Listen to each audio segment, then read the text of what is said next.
Well, good afternoon, everybody. Welcome to the City of Toronto's COVID-19 media briefing for Monday, April the 27th, 2020. Joining us today, Mayor John Tory, Toronto's Medical Officer of Health, Dr. Eileen and Toronto Fire Chief and General Manager of the Office of Emergency Management, Matthew Pegg. Mayor Tory. Thank you, Brad, and good afternoon. May I begin by acknowledging the province's announcement today, which lays out a framework for reopening. This sets out the parameters, the broad parameters around a phased restart. This is a safe and responsible approach. This will help guide the work that the city is doing to make sure that we have a strong and safe restart and recovery. Through my own contact with the Premier and his ministers, through City Manager Chris Murray and his team and their Ontario counterparts, and now increasingly through the offices of Saad Rafi and Dr. Mowat, we've undertaken to work closely with the Government of Ontario, as the success in getting Ontario back on its feet will be directly related to the success we have in getting its largest city and its economic engine back on its feet. The city was booming before the global pandemic struck, and we will come back. The entire province and country is relying on the great reopening of this city as being successful as it can possibly be here in Toronto, which is also Canada's economic engine. And Toronto will be back. We will bring back the jobs. We will bring back the record-breaking construction, the film and TV production, the tech boom, the arts and culture, and all the rest of what made us consistently one of the 10 most livable cities in the entire world. We will find a way to make sure we get back to normal as fast as we can, knowing that normal may be a bit different, without compromising public health or risking the lives that we have saved. What I'm trying to make clear today, and what I hope our announcements convey to residents, is that things are going to be okay. I know it may not seem that way at times in your own life right now, but I want you to know that it is my sole focus and the sole focus of our team every day, 7 days a week, and in all of our actions. That's why the city is doing everything that it can as a municipal government to make life better right now as we work to keep everyone healthy and to save lives. We're announcing today that the city's Transportation Division, working with Toronto Public Health, has created the CURB-TO program to continue to support efforts to stop COVID-19 by encouraging physical distancing for pedestrians passing lineups and passing each other on narrow sidewalks. The program will also increase access to temporary parking opportunities for quick food and essential medicine pickups and deliveries, which are at an all-time high as residents work to respect Toronto's public health guidelines.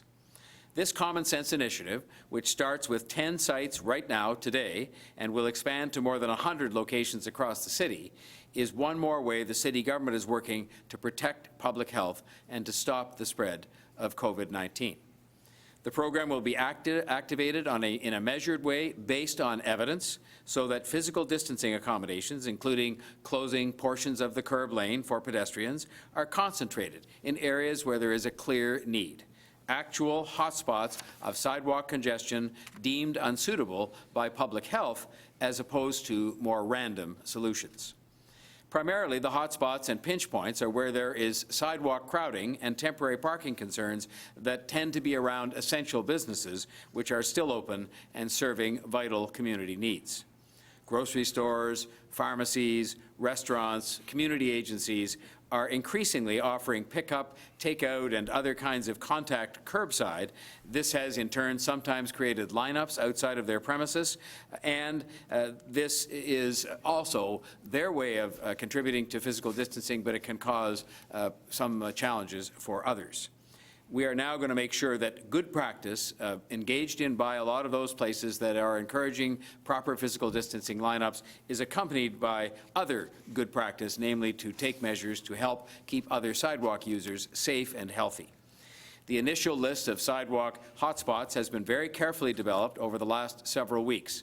Toronto Public Health, Transportation Services, and Toronto Police have been working with my office, with the Office of City Councillors, and with each other to bring forward this common sense approach on these hotspots, which will help to encourage physical distancing in areas where lineups are unavoidable. Both the pedestrian and parking zones will use signs to identify the temporary conditions. As well, there will be signs provided for the operators of these premises who would like to remind their patrons to maintain appropriate physical distancing while waiting in line. Each location will have unique conditions that will be assessed carefully by Toronto Public Health and Transportation Services, the staffs in both groups working together to develop the most appropriate solution. In some cases, city staff may even be able to suggest lineup configurations, for example, to the business or other premise operator that will alleviate some of the crowding concerns. In other cases, a temporary curb lane closure may be the most effective response. I know there are some who want more than this, and they want more than this now, more bike lanes, more extensive lane and street closures across the city.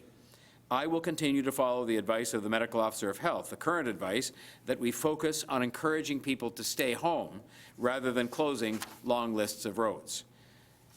The Medical Officer of Health maintains that full road closures at this time or multi-block lane closures should not be contemplated. We have to focus on fighting the virus right now, accompanied by the kind of common sense measure that I'm announcing today, which will provide some relief and some allowance for this problem that we're encountering from place to place. That doesn't mean the COVID recovery plan won't include much more in the way of transportation options and how we will safely and effectively navigate through our city in the post-pandemic Toronto. We know that it will have to. Transportation and mobility in all forms will be key parts of the city's recovery and restart process. And I have made clear to Toronto Public Health and Transportation Services that we want those options fully examined and included where appropriate as we implement the plan to reopen our city once we've reached the appropriate thresholds with respect to the virus itself, as will be discussed today by Dr. Davila. While City Council meets this week and will meet again before the end of May to deal with urgent items, the standing committee cycle for May will be cancelled as the City Government continues to focus on the response to COVID-19, and City facilities also, of course, remain closed. In consultation with the Clerk's Office, we have confirmed there is not the regular volume of business to be processed by committees due to the ongoing management of the emergencies. Quite simply, the majority of the people who write the reports and approve the reports that would go to the committee structure are engaged themselves in delivering essential and critical services in their own divisions, or they have been redeployed elsewhere in the government. As we move into week 7 of this pandemic, I know people want this to be over as soon as possible. That includes me, it includes the chief, it includes the doctor. This morning on television, I hopefully, with a sense of hope, compared this to a time near the end of the second period in a hockey game. The Leafs are winning. Things are looking better. You just want the game to finish on a positive note, and you certainly don't want overtime. But in the case of the pandemic, I also know that you want it to be over safely. That's what the reference to overtime is all about. We don't want to be in overtime with this. I want us to protect the health of each and every resident and to continue to save as many lives as we possibly can. That's why we took decisive action last month, and it's why, unfortunately, these restrictions will have to last some period of time longer, which is, by definition, longer than anyone would like. We have made progress, and your actions, your cooperation, your assistance, those have all contributed to the saving of lives. As you've seen today, we are once again taking action to help people as much as the city government can do at this point in time. Whether on food security, payment deferrals, mental health, extraordinary action to help the homeless, physical distancing, or childcare, just to name a very few, your city has been there to provide support and assistance, especially to the most vulnerable. And you have responded magnificently, staying home and distancing yourself in a way that has saved lives. So please stay the course, because it is working. I'd like to invite now Dr. Davila to provide her daily update. Thank you, Mayor Tory, and good afternoon, everyone. As of 12:30 this afternoon, there are 4,973 cases of COVID-19 in Toronto. This includes 4,493 confirmed cases and 480 probable cases. There are 308 people in hospital and 104 in intensive care. Sadly, we continue to see COVID-19 deaths in our community. To date, 297 people have died of this virus in our city. Our thoughts are with all those who have lost loved ones to COVID-19. We also recently learned of a teen diagnosed with COVID-19 who is being treated at the hospital for sick children. The patient is currently in an isolation room and is in stable condition. We wish this person a speedy recovery, as well as all those who are recovering from this virus. While we continue with our COVID-19 response, we are seeing some promising signs that our public health efforts are working. I'm pleased to share that there have been 2,670 people who have now recovered from this virus in our city. Earlier today, Premier Ford announced a framework for reopening the province that outlines how the government is planning to reopen businesses, services, and public spaces. As it relates to our city, in order for us to be truly effective in reopening, we must continue with our public health measures until we are in a safe enough place to relax them. There are many factors that we must consider in collaboration with the province and other key partners as we think about reopening our city. As articulated by the Premier earlier this afternoon, some of these considerations include a decrease in the number of new COVID-19 cases over time, sufficient acute and critical healthcare capacity and the availability of personal protective equipment, sufficient case and contact tracing capacity to contain community virus spread, and the ability to rapidly identify new suspect COVID-19 cases and outbreaks. We are now moving into week 7 since I first asked you to practice physical distancing. I know that following these measures, and I know that being isolated is challenging. And frankly, this only gets more so as the weather gets nicer. I realize and I know that I am asking you to sacrifice a lot. But these measures protect those people that take care of us and our loved ones. And most importantly, these measures save lives. Over the weekend, I heard of stories of residents out and about on the Lakeshore Trail and other locations on Saturday in particular. I know it was a beautiful day, and I would have loved to have been outside enjoying our great city too. However, this day will come faster, and we will be able to ease restrictions sooner if we continue to follow the public health advice that has helped us thus far. As I indicated last week, while we believe our rates of new infections are starting to level off, we are still in the middle of our local pandemic outbreak. People continue to get sick in our city. Some of them will get very sick, and unfortunately, some will continue to die. The ongoing seriousness of our local situation is reflected by Minister of Education Stephen Lecce's recent announcement that all publicly funded schools will remain closed until at least May 31st. I know that these are exceptionally difficult times that we are living through.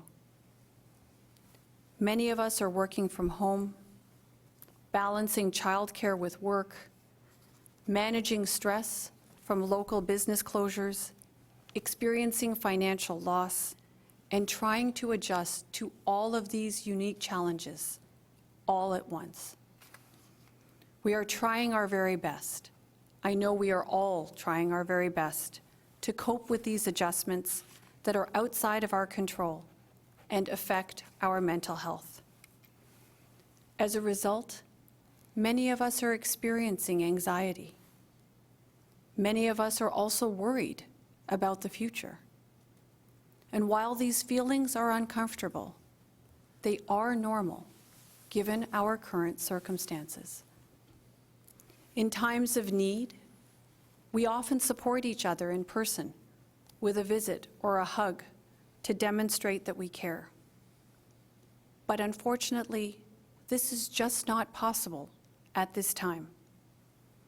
But there are some simple measures that we can all follow to promote and preserve mental health and resilience. And while these things are meant to be preventive measures, I think that they're also useful practices for managing through challenging times, like the ones we're experiencing now. So I thought I would share these 5 practices with you in the hopes that you may also find them helpful over the next few weeks and beyond. So first, connect with others. Take the time every day to check in with family, friends, colleagues, or neighbors. Call your elderly neighbor to see how they're doing. Skype or FaceTime with your friends or families. These are good ways to connect with others. 2, be active, and this needn't be a big production. You can try free live-streamed fitness classes or apps to guide an in-home workout. If you go outside for a walk or a run, be sure to keep 6 feet distance when you're passing someone. And simple activities, like taking the stairs if you live in an apartment building, count too. Number 3, keep learning. Try to learn something new every day. Things like trying a new recipe or reading a book that's been on your shelf for some time. It doesn't have to be complicated. Number 4, be mindful. Paying more attention to yourself in your everyday moments and taking time to reflect on how you're feeling. And finally, give back. Consider picking up groceries or supplies for a friend or a loved one, or perhaps donating to your local food bank. Please, be kind to yourself and reach out for help if you need support. And remember, even when things feel overwhelming, there is always hope.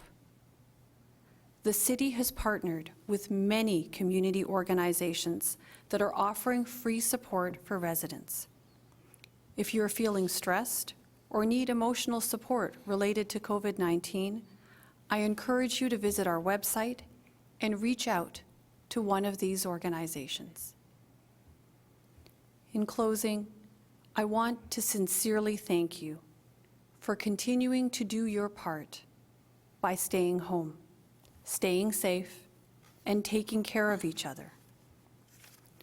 We are truly fortunate to live in a great city of people who are fundamentally caring, compassionate, resilient, and are there for each other. Although we are physically apart, we are connected in spirit, and we will get through these unprecedented times together. Thank you, and I'll now hand it over to Chief Pegg. Excuse me. Thank you, Dr. DeVilla, and good afternoon. All aspects of EOC operations are continuing, and our teams are doing an extraordinary job of ensuring that critical and essential city services are being provided without interruption.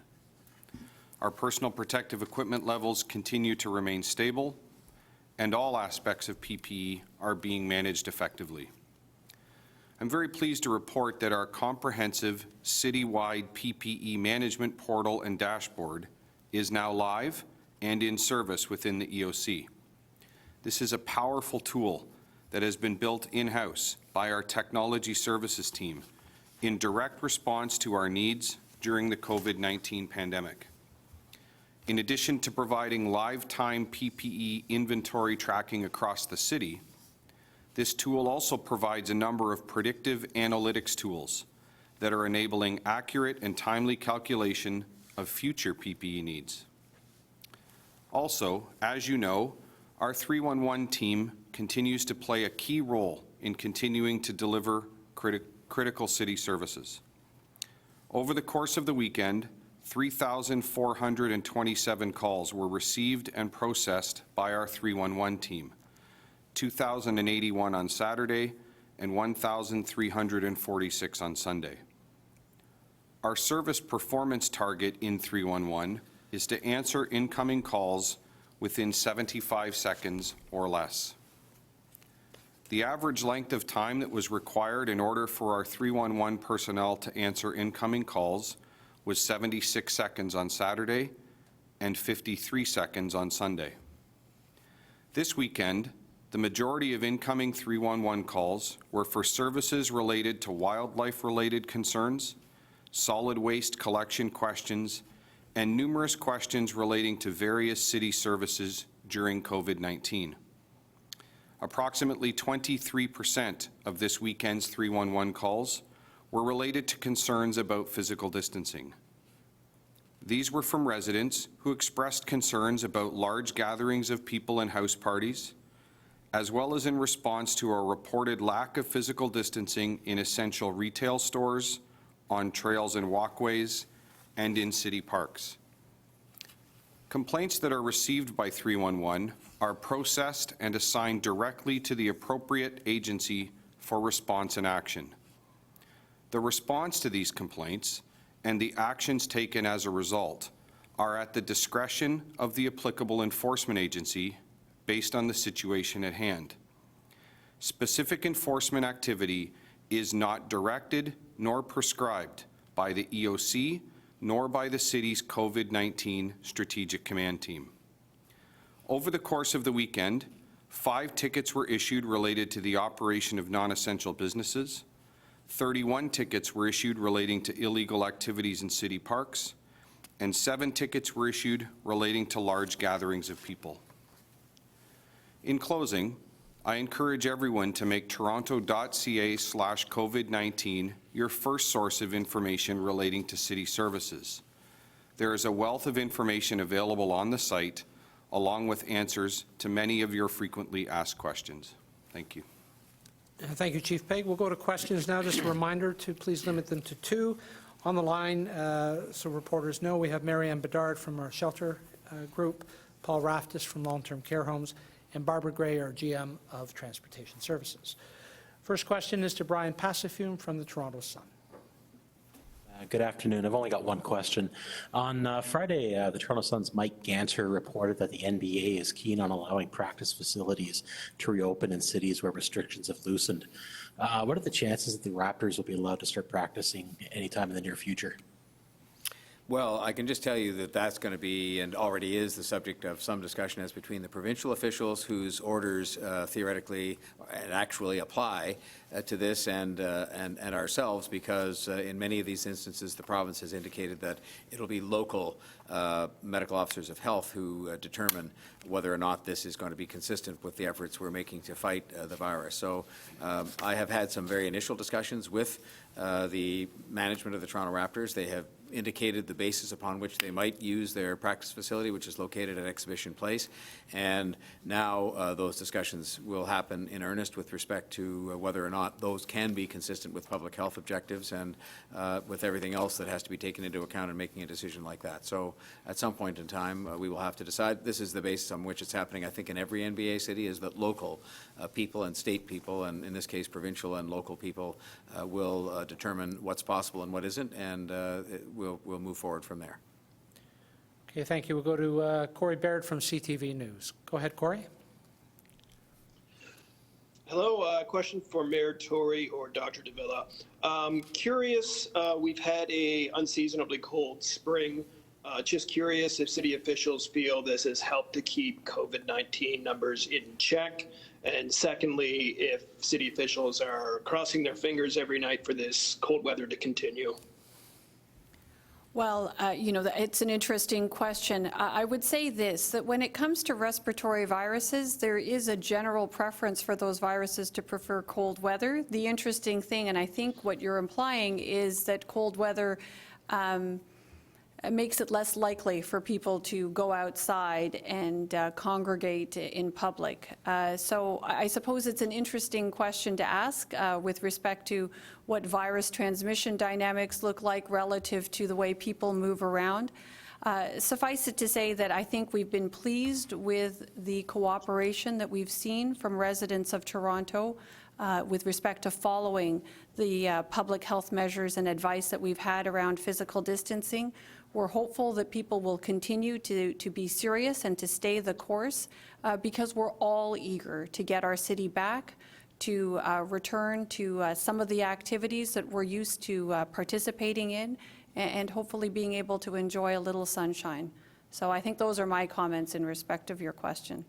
I will only say that aside from the joy of April showers bringing May flowers, it's the first time I've ever been happy when I wake up in the morning and see it raining outside, just because I figure that will actually be a further inducement to people to stay home and to not be outside and to adopt our social distancing advice as proffered by our medical officer of health. So we'll take it as it comes. The weather. We have no choice anyway. You have a follow-up, Corey? No, that's fine. Thank you. Okay, thank you. We'll now go to Jennifer Pagliaro from the Toronto Star. Jennifer? Hi there. I'm wondering if Barbara could maybe go into a bit more detail about how staff are selecting the hotspots and how they'll prioritize the opening of the next 10 and the 10 after that. Go ahead, Barbara. Hi, it's Barbara. Thanks, Barbara. Thanks, Jennifer, for the question. So we are getting information from a lot of sources. We've heard the public, so we've been getting some information from some groups like Walk Toronto has been putting out some mapping. Councillors have provided us with some feedback on locations. We've gotten information from the general public through 311. We've observed situations as we travel around the city to do our daily routines. And what we're trying to do now is identify some locations where we believe some interventions would be helpful that would enable people to queue to get into businesses, but also enable pedestrians to maintain physical distance when they're trying to go about their business on the sidewalk. As the mayor mentioned, we also know there will be locations where we could expedite some pickup and delivery for people, and so we'll be looking at that as well. So my staff will be heading out with the Toronto Public Health staff to do an assessment of these sites, and we will continue. We have an email, curbto@toronto.ca, and we will be taking requests through that email and also through 311 for the general public. And I'm just wondering, I know in the mayor's statement they mentioned, about sort of the lineups and curbside pickups. I'm just wondering how cyclists and bike lanes factor into this. So as you know, the curb lane is a very desirable location for many activities to occur. And so one of the really important reasons for us to be out there with our traffic operations staff is to ensure that any changes that we make are made in a way that people can continue to operate. So for all modes, and also to look at the context of the entire block when we make those decisions. I think in some cases what we'll find on site is that there are ways to queue people in a location perhaps that don't require a repurposing of the curb lane. In other cases, we will absolutely need to do that, and so we're prepared to look and bring a toolkit with us when we go out. Okay, thank you, Barbara. We'll go to Faiza Min now from City TV. Faiza? Good afternoon. I wanted to ask a little bit about Toronto's planning. We saw the province releasing a framework, and they kind of offered a bit more information in terms of some of the phases laid out along with assessment periods. When do you think Toronto will have sort of a similar framework ready to be provided to the public? Do you want me to pick that up?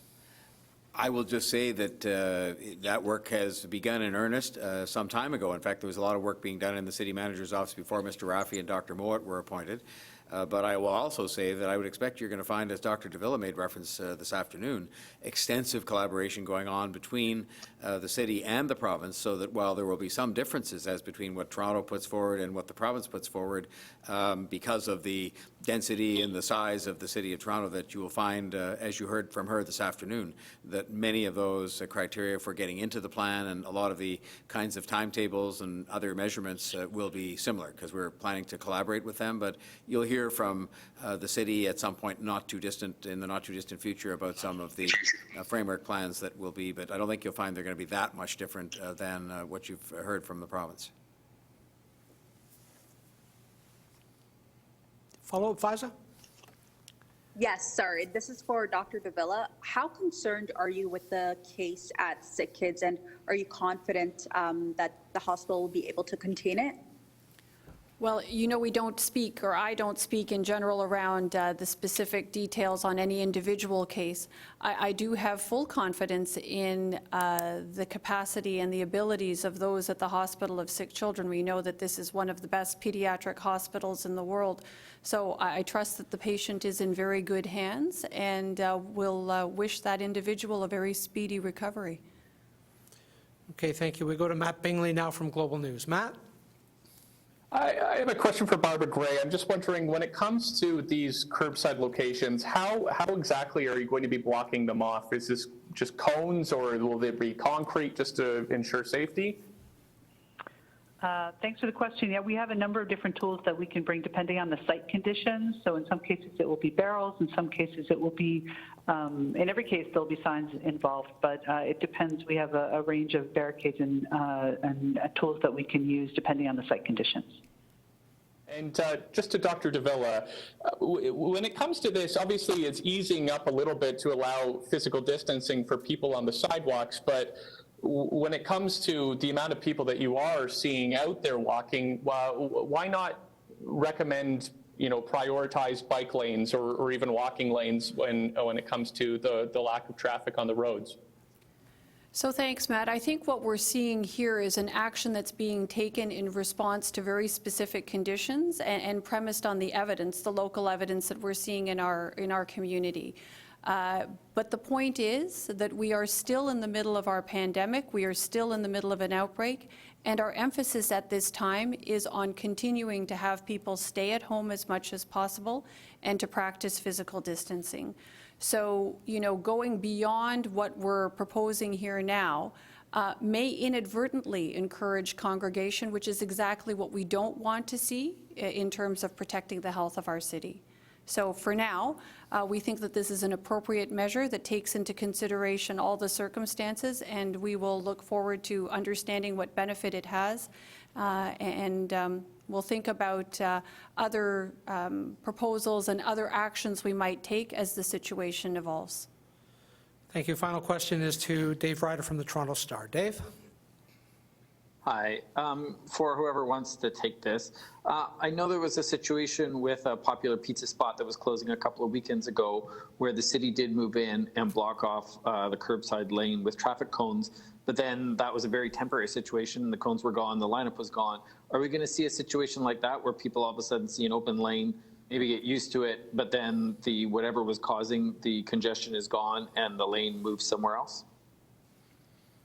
Well, I think what you've seen in the recommendations that came forward, which we accepted to move forward with, is that you're going to go from 10 spots to 100. So it seems unlikely, especially in light of the fact that what you have here is a bunch of places that have been identified carefully as places where there's a continuing issue with regard to the sharing of the public space between all kinds of different uses. And I would think that a lot of those places are open, continue to do business, including community agencies, and that it's unlikely you're going to see these spots moving around, but rather you're going to see the list go from the initial 10, which were identified based on public input and work by public health and transportation, to what's estimated to be 100, and that is just going to be based on additional public input received and additional opportunity that those staff people have to investigate and recommend that to the transportation division that additional spots be created. So it doesn't seem likely to me you're going to see spots. That was a very particular circumstance at Vesuvio's where it was closing and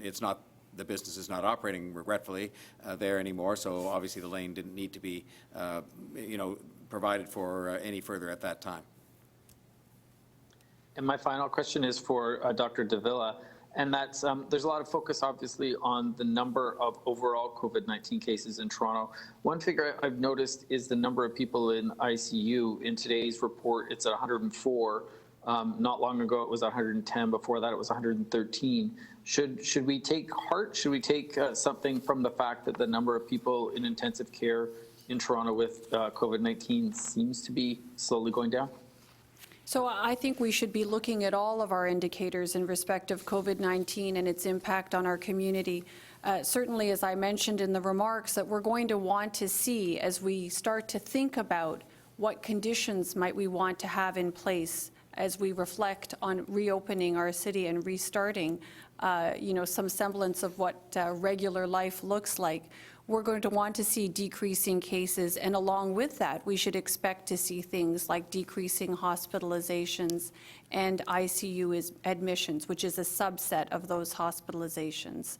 So I think we're looking at a series of indicators. We should be constantly monitoring those, as those are some of our, they give us a sense as to what's happening in our community. Okay, thank you very much, everybody. We will be back again tomorrow at 3:45.